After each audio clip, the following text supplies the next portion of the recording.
নমস্কার, শিব শক্তি অ্যাস্ট্রো চ্যানেলে সকলকে স্বাগত জানাই। আশা করি সকলে আপনারা ভালো আছেন, ভালো থাকুন, সুস্থ থাকুন। মঙ্গলের সঞ্চার হয়েছে কন্যায় এবং যেখানে কিন্তু মঙ্গল শনির একটা দৃষ্টি বিনিময় সেইটা কিন্তু হবে, যার এফেক্ট কিন্তু রাশি চক্রের সমস্ত রাশির ওপরে অবশ্যই আসবে এবং সেই সঙ্গে মঙ্গল কিন্তু এখানে অবস্থান করবে মূলত 13 সেপ্টেম্বর পর্যন্ত। এই যে সময়, এই যে স্প্যান, যে সময়কালের মধ্যে কিন্তু সমস্ত রাশি যথেষ্ট এফেক্টেড হবে। আজকের ভিডিওর আলোচনার বিষয় কিন্তু হচ্ছে সিংহ রাশি, অর্থাৎ কিনা সিংহের ওপরে মঙ্গল শনির এই যে দৃষ্টি বিনিময়ের ইম্প্যাক্ট সেইটা মূলত কিভাবে আসতে চলেছে সেই নিয়েই কিন্তু বিস্তারিত আলোচনা করব। সঙ্গে থাকছে নাক্ষত্রিক বিশ্লেষণ এবং সেই সঙ্গে অবশ্যই কিন্তু প্রতিকার। ভিডিওটিকে আপনারা শেষ পর্যন্ত দেখতে থাকুন। শুরুতেই একটা কথা বলবো, সেটা হচ্ছে আপনাদেরই চতুর্থ স্থানের অধিপতি এবং একই সঙ্গে কিন্তু নবম স্থানের অধিপতি মঙ্গল, যিনি কিন্তু সঞ্চার করছেন আপনাদের দ্বিতীয় স্থানের ওপরে। সেই সঙ্গে মঙ্গল শনির একটি দৃষ্টি বিনিময় সেইটা কিন্তু অবশ্যই হবে এবং সেই সঙ্গে কিন্তু দুটো সম্পূর্ণ বিপরীত মেরুর গ্রহ যাদের কিন্তু দৃষ্টি বিনিময় হচ্ছে। রাশিচক্রের সবচেয়ে এনার্জি কারক একটি গ্রহ হচ্ছে মঙ্গল এবং সেই সঙ্গে সেই মঙ্গলের ওপরে কিনা দীর্ঘ 45 দিন ধরে কিন্তু এফেক্ট ফেলবেন মূলত শনিদেব, যার ফলে এই সময়ে কিন্তু অবশ্যই বলবো সেটা হচ্ছে রাশিচক্রের ষষ্ঠ স্থান কিন্তু হচ্ছে মূলত কন্যা রাশি এবং যেখানে মঙ্গল অবস্থান করবেন এবং একই সঙ্গে কিন্তু দ্বাদশ স্থান থেকে দৃষ্টি দিচ্ছে শনি, যার ফলে এই সময়ে কিন্তু হঠাৎ করে আঘাত লাগার একটা সম্ভাবনা সেইটা কিন্তু এই সময়ে আছে। যদিও এই সময়ে নার্ভ অথবা হার্ট সংক্রান্ত সমস্যায় যারা ভুগছেন এদের ক্ষেত্রে কিন্তু যথেষ্ট সাবধানে থাকতে হবে। একই সঙ্গে এই সময়ে কিন্তু মায়ের শরীর নিয়ে অল্প বিস্তর দুশ্চিন্তা সেইটা কিন্তু এই সময়ে আসছে। যদিও সবচেয়ে ভালো দিক সেটা হচ্ছে যে ব্যবসার ক্ষেত্রে উন্নতি সেইটা কিন্তু এই সময়ে হবে। যারা লোন নিতে চাইছেন অথচ বারংবার বাধা প্রাপ্ত হচ্ছিল, এবারে কিন্তু বাধা অবশ্যই সরবে। লোন এই সময়ে স্যাংশন অবশ্যই হবে। একই সঙ্গে এই সময়ে কিন্তু ব্যবসার ক্ষেত্রে মূলত পুরাতন অর্থের যে প্রাপ্তি সেইটা কিন্তু এই সময়ে লক্ষ্য করব, অথবা এই সময়ে কিন্তু ব্যবসার ক্ষেত্রে যে কোনো অতীতের ঝামেলা মিটতেও কিন্তু আমরা এই সময়ে লক্ষ্য করব। সেই সঙ্গে কিন্তু এই সময়ে বিবাহ ফাইনালাইজড হতেও কিন্তু আমরা লক্ষ্য করব। সেই সঙ্গে এই সময়ে কিন্তু প্রেমের ক্ষেত্রে বন্ডিং সেইটা কিন্তু সৃষ্টি হবে। যদিও এই সময়ে কিন্তু অবশ্যই মুখের কথাকে লাগাম আপনাদেরকে দিতে হবেই। হঠাৎ করে রেগে যাওয়ার একটা সম্ভাবনা সেইটা কিন্তু এই সময়ে বৃদ্ধি পাবে, যার ফলে হঠাৎ করে মুখ দিয়ে মূলত এমন কিছু কথা বেরিয়ে এলো যার ফলে আপনারই সামনের মানুষটি মানসিক দিক দিয়ে আঘাত প্রাপ্ত হলো। এই ধরনের ঘটনাও কিন্তু এই সময়ে লক্ষণীয়। যাই হোক, আরম্ভ করব বিস্তারিত আলোচনা শুরু করার আগে সকলকে অনুরোধ করব অবশ্যই আপনারা কিন্তু চ্যানেলটিকে সাবস্ক্রাইব করবেন। গ্রহের সঞ্চার যা স্বল্প সময়ের জন্যই হোক অথবা দীর্ঘ সময়ের জন্যই হোক, গ্রহের সঞ্চারের একটা ইম্প্যাক্ট সেটা কিন্তু আমাদের জীবনে ভীষণ ভাবেই আসে। যে কোনো সিদ্ধান্ত নেওয়ার আগে আমাদের কিন্তু দেখতে হবেই যে সেই সিদ্ধান্ত গ্রহের অবস্থান সাপোর্ট করছে কিনা।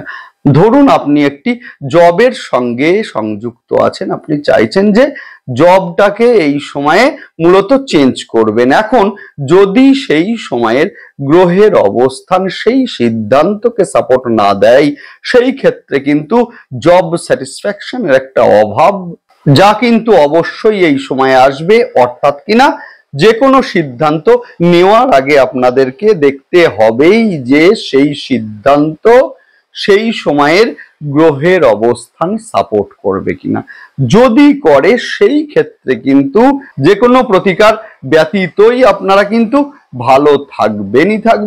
যে কোনো অ্যাস্ট্রোলজারের পরামর্শ ব্যতীতই আপনারা কিন্তু ভালো অবশ্যই থাকবেন। এখন আপনারা বুঝবেন আপনারা কিভাবে, অবশ্যই আপনারা কিন্তু চ্যানেলটিকে সাবস্ক্রাইব করবেন যাতে গ্রহের সঞ্চারের সঙ্গে সঙ্গে ভিডিওর নোটিফিকেশন আপনাদের কাছে সহজে পৌঁছে যায়। যাই হোক, শুরু করব বিস্তারিত আলোচনা।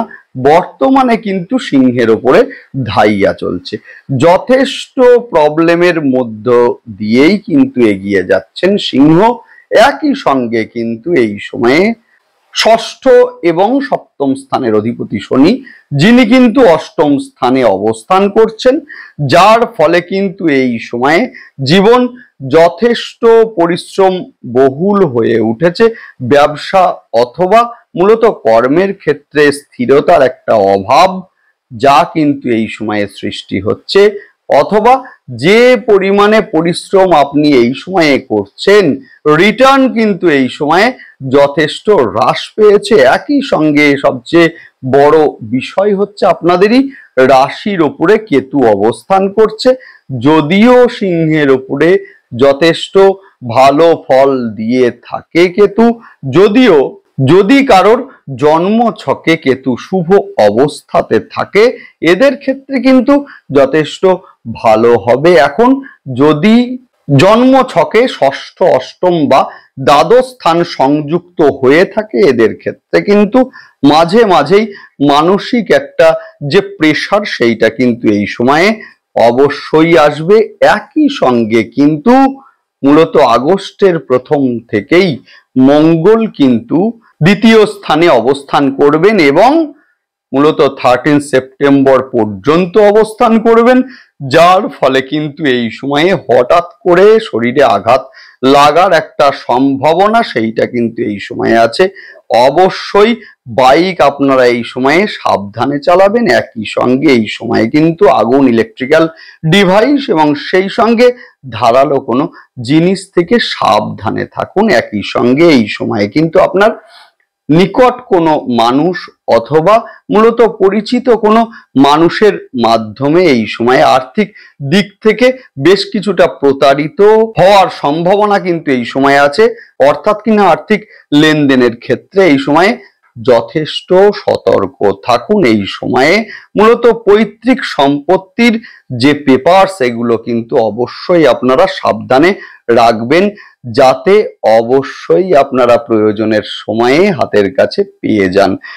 যদিও এই সময়ে কিন্তু ল্যান্ড অথবা গৃহ ক্রয় করার ক্ষেত্রে কিন্তু যথেষ্ট সতর্ক থাকতে হবে। এই সময়ে কিন্তু পেপারস পত্র আপনারা ভালো করে দেখে নেবেন। মায়ের শরীর নিয়ে কিছুটা বিব্রত হতে পারেন এই সময়ে সিংহ রাশির জাতক জাতিকারা। যদিও এই সময়ে হঠকারী সিদ্ধান্ত কিন্তু বর্জন করতে হবে। এই সময়ে যে কোনো ধরনের যে সিদ্ধান্ত সেগুলো কিন্তু ভুল হওয়ার একটা সম্ভাবনা অবশ্যই সেইটা কিন্তু এই সময়ে আছে। হঠকারী সিদ্ধান্ত এই সময়ে কিন্তু বর্জন আপনাদেরকে অবশ্যই করতে হবে। সেই ক্ষেত্রে কিন্তু যা করবেন আপনারা সেটি হচ্ছে পিতৃস্থানীয় যে কোনো মানুষের সঙ্গে অবশ্যই আলোচনা এই সময়ে করবেন। শিক্ষার্থীদের ক্ষেত্রে যথেষ্ট পরিশ্রমের মাত্রা সেইটা কিন্তু এই সময়ে বাড়বে। যদিও এই সময়ে যারা ট্র্যাডিশনাল এডুকেশনের সঙ্গে সংযুক্ত আছেন এদের ক্ষেত্রে কিন্তু খুব একটা ভালো সময় নয় এটা।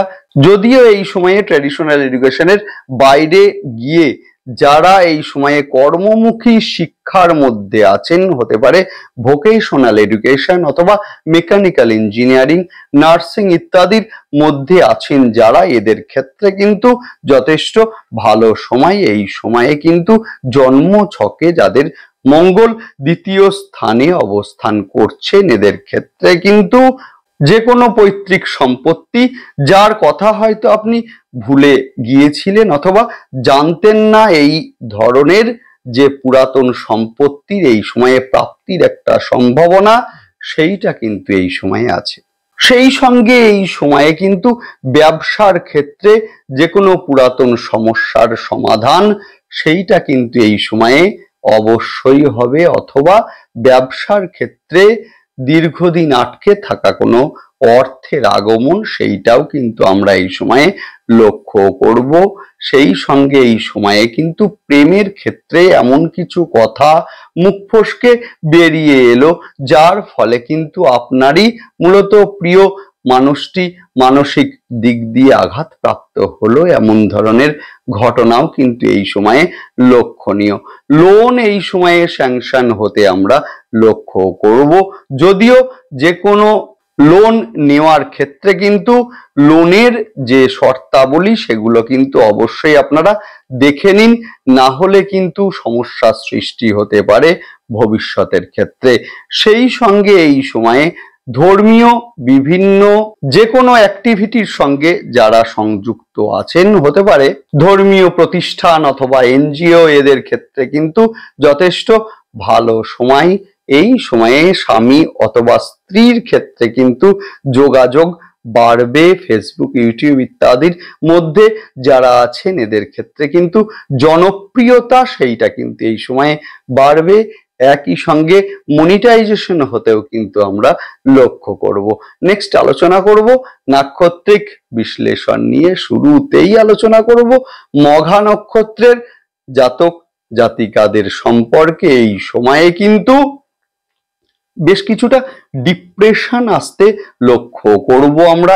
একই সঙ্গে এই সময়ে কিন্তু বিদেশে যারা যেতে চাইছেন এদের ক্ষেত্রে ভালো সময়। ব্যবসার ক্ষেত্রে বেশ কিছুটা উত্থান পতন সেইটা কিন্তু এই সময়ে লক্ষণীয়। নেক্সট আলোচনা করব পূর্ব ফাল্গুনী নক্ষত্রের জাতক জাতিকাদের সম্পর্কে। বিবাহ ফাইনালাইজড হতে কিন্তু এই সময়ে লক্ষ্য করব। একই সঙ্গে এই সময়ে কিন্তু সন্তানের মূলত এডুকেশনের ক্ষেত্রে যথেষ্ট ভালো সময়।